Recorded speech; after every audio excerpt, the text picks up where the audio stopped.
Hey there, my name is Amber Santillan, and today I'm going to be filming a short video on how to make a cheesecake.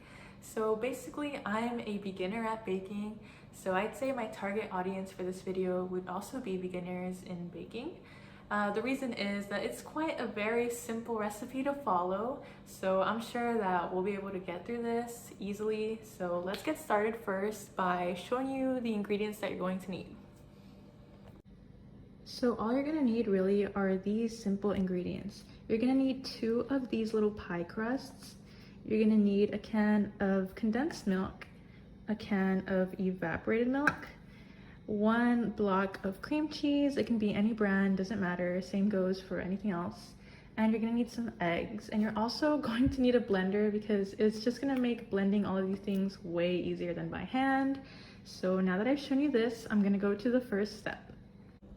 So before even starting to mix the ingredients, the first thing you're gonna wanna do is actually go to your oven and just start to preheat the oven. I like to put it to 375 degrees. Again, this is kind of like a home recipe, so I don't really have like a strict set of instructions to follow, so we're just gonna kind of go with the flow and see what's gonna happen. So now you're gonna actually start to prepare the mix for the cheesecake.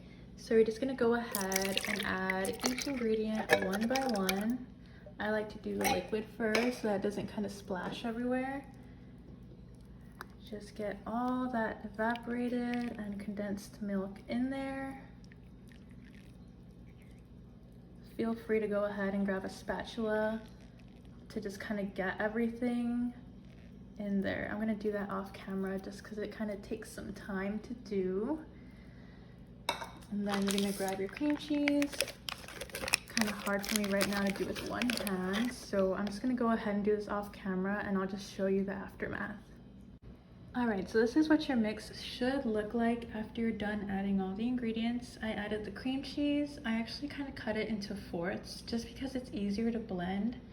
And I've also added 3 eggs, which I forgot to mention.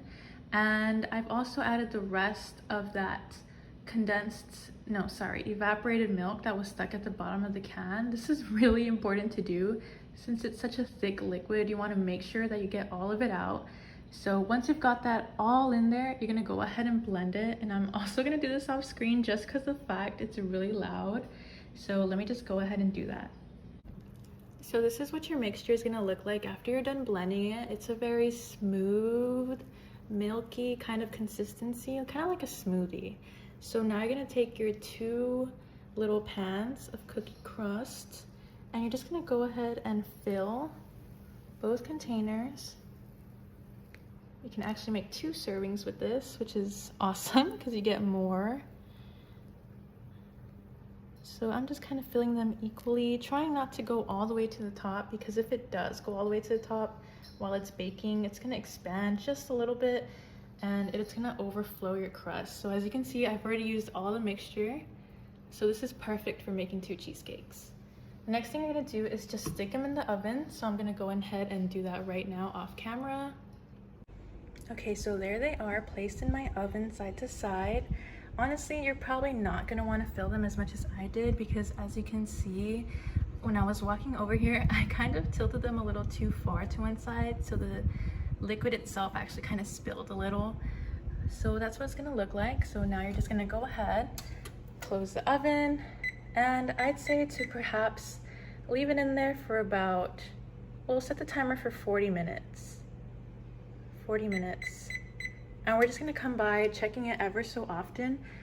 You're gonna want the light on just so you can come and check its process. You're just gonna wanna open it slightly every couple of maybe 10-15 minutes. And you're just gonna look for a golden color on the top. So that means that it's cooked. And I'll show you later once it actually comes. I'll be back after the 40-ish minutes are kind of over to show you. So this is how they're gonna look like after they're done, after the 45 minutes of being baked at 375 degrees.